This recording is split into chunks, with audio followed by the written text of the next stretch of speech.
오늘 은혜 받으실 하나님 말씀은 열왕기하 23장 31절부터 24장 7절까지 말씀입니다. 열왕기하 23장 31절부터 24장 7절까지 말씀을 한 절씩 교독하시겠습니다. 31절 말씀 제가 먼저 읽겠습니다. 여호와스가 왕이 될 때의 나이가 23세라. 예루살렘에서 석 달간 다스리니라. 그의 어머니의 이름은 하무달이라. 림나 예레미야의 딸이더라.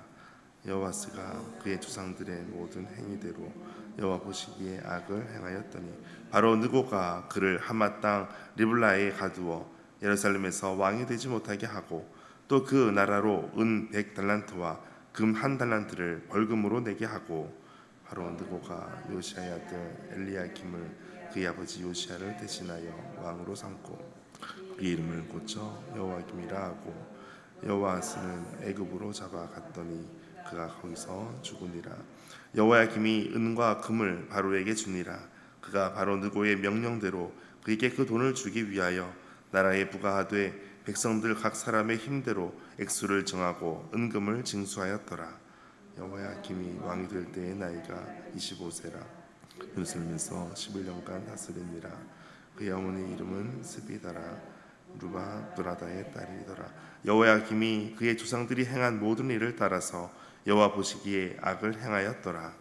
여호야김 시대에 바벨론의 왕 느부갓네살이 올라오매 여호야김이 3년간 섬기다가 돌아서 그를 배반하였더니 여호와께서 그의 종 선지자들을 통하여 하신 말씀과 같이 갈대아의 부대와 아람의 부대와 모압의 부대와 암몬 자손의 부대를 여호야김에게로 보내 유다를 쳐 멸하려 하시니 이 일이 유다의 임함은 곧 여호와의 말씀대로 그를 자기 앞으로 물리치고자 하시니 이는 므낫세의 지은 모든 죄 때문이며 또 그가 무죄한 자의 피를 흘려 그의 피가 예루살렘에 가득하게 하였음이라. 여호와께서 하시기를 즐겨 하지 아니하시니라. 여호야김의 남은 사적과 행한 모든 일은 유다왕 역대지략에 기록되지 아니하니라. 여호야김이 그의 조상들과 함께 자매 그의 아들 여호야긴이 대신하여 왕이 되니라. 애굽 왕이 다시는 그 나라에서 나오지 못하였으니 이는 바벨론 왕이 애굽 강에서부터 유브라데 강까지 애굽 왕에게 속한 땅을 다 점령하였음이더라. 아멘. 주님의 말씀입니다. 오늘도 주님의 위로와 평안이 함께 하시기를 축복합니다.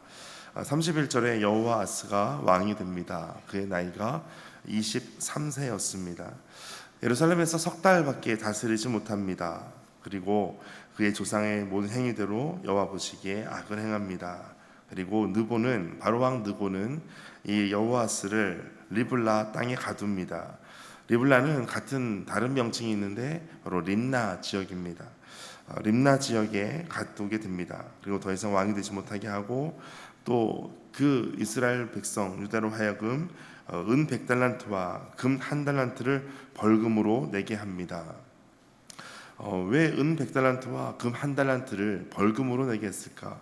뭔가 잘못했기 때문에 벌금을 부과하는 것 아니겠습니까?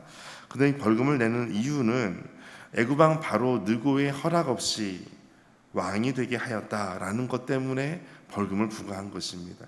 애굽의 입장에서 벌금을 이렇게 부과하게 한 것입니다. 왜 그렇게 했는가? 그 이유는 이스라엘은 모든 통치를 이제는 다 힘을 잃고 다른 외국의 나라에 의해서 움직여지는 나라가 되었기 때문에 그렇습니다. 여호아스가 둘째입니다. 그런데 어머니는 하부달이다 이렇게 소개되고 있고 또 셋째가 여호아스고 둘째가 여호야김인데 여호야김의 어머니는 스비다다 이렇게 소개되고 있습니다. 그러니까 이복 형제임을 알 수가 있습니다.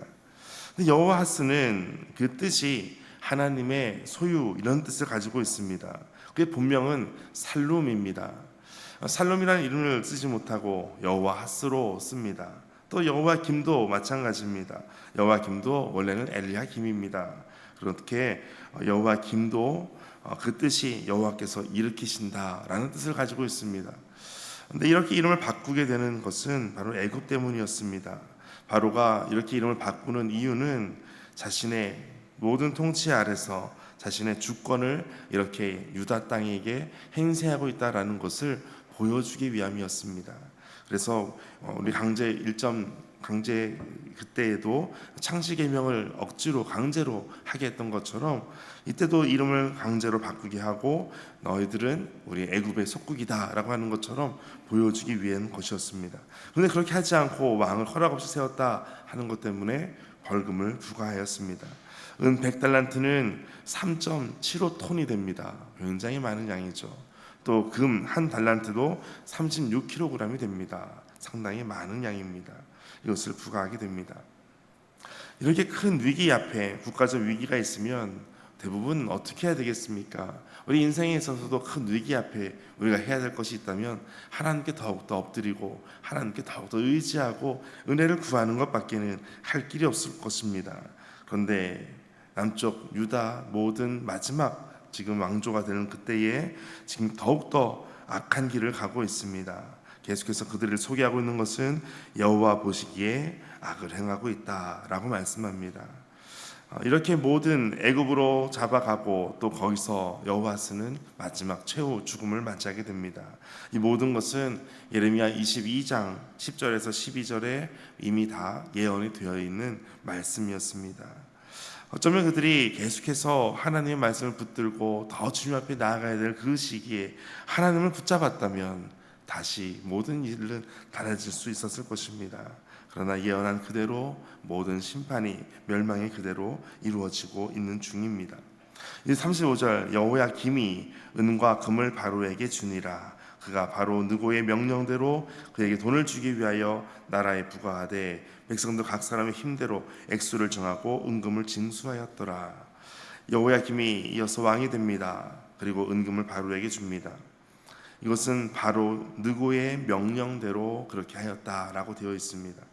하나님의 명령대로 하지 않으니까 바로 느고의 명령대로 따라갈 수밖에 없는 시기가 되었습니다. 우리가 세상에 무릎 꿇지 않는 방법은 하나님께 먼저 무릎 꿇는 것입니다. 그러면 세상이 우리를 감당할 수 없을 것입니다.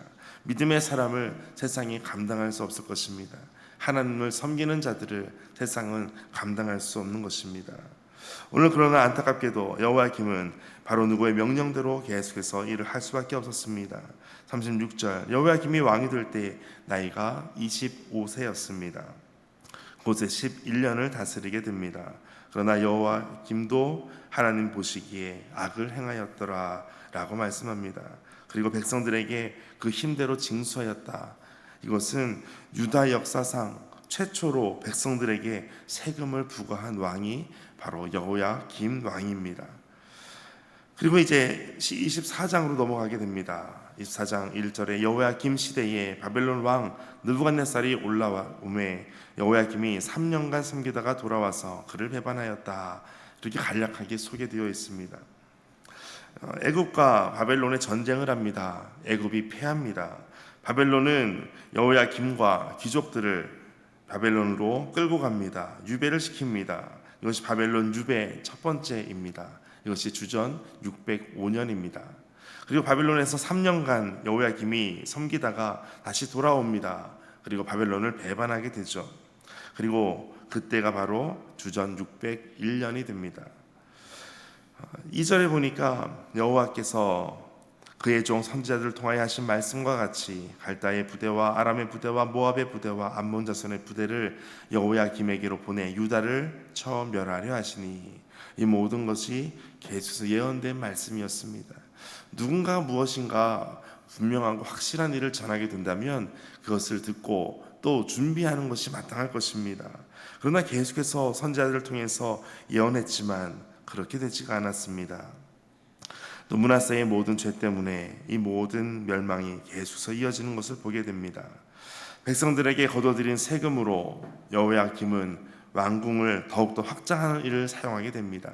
지금 이럴 때가 아닌 것이죠. 그리고 왕궁 확장했던 동원된 일꾼들에게 임금을 지불하지 않습니다.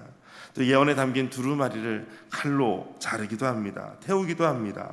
예루살렘의 멸망을 예언하는 선지자 우리야를 처형하기도 합니다. 이와 같은 악한 일들을 계속해서 여호야김 시대에도 이어지게 됩니다. 그리고 이제 여호야김이 그의 조상들과 함께 잠에 6절 그의 아들 여호야긴이 대신하여 왕이 되니라. 바벨론에 저항했습니다. 3년간 잡혀있다가 돌아와서 다시 배반을 했지만 그것은 수포로 돌아가게 됩니다. 그리고 마지막 여호야김 다음에 시드기야가 왕이 오릅니다. 그의 삼촌 시드기야가 왕이 오르고 유다의 마지막 왕이 되게 됩니다. 이 모든 과정 가운데 특별히 7절 마지막 애굽 왕이 다시는 그 나라에서 나오지 못하였으니 이는 바벨론 왕이 애굽 강에서부터 유브라데 강까지 애굽 왕에게 속한 땅을 다 점령하였음이더라. 이제는 계속해서 바벨론이 더 큰 힘을 가지고 모든 세계를 제패하는 그러한 시대가 되었습니다. 하나님의 심판이 그대로 이루어질 때 우리의 자세는, 우리의 모습은 더욱더 주님 앞에 매달리는 것밖에 할 수가 없습니다. 시간이 갈수록 어떤 분이 그런 말씀을 합니다. 이제 곧 선교사로 가시는 분인데 이제는 조금은 알 것 같습니다 하고, 어떤 분은 오직 예수가 이제는 무슨 뜻인지 조금은 알 것 같습니다 하는 분이 계셨습니다. 여러분, 주님 앞에 우리가 이제는 조금은 알게 되는 것은 하나님 말씀대로 갈 수밖에 없다라는 것을 더욱더 깨닫게 됩니다.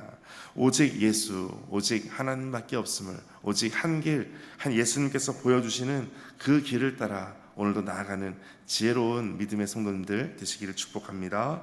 함께 기도하겠습니다. 하나님, 평안이 무너지고 고난이 닥쳐올 때 누구를 찾고 무엇을 의지했는지 돌아봅니다. 하나님 말씀을 가벼이 여기고 인간적인 방법만을 고집했던 저를 용서하여 주시고 하나님의 신실한 사랑과 은혜에 붙들려 우리의 삶을 점검하게 하시고 하나님 보시기에 선한 삶을 살아가는 믿음의 성도들, 성령의 사람들 되게 하여 주옵소서. 이 모든 말씀 예수님의 이름으로 기도하옵나이다. 아멘.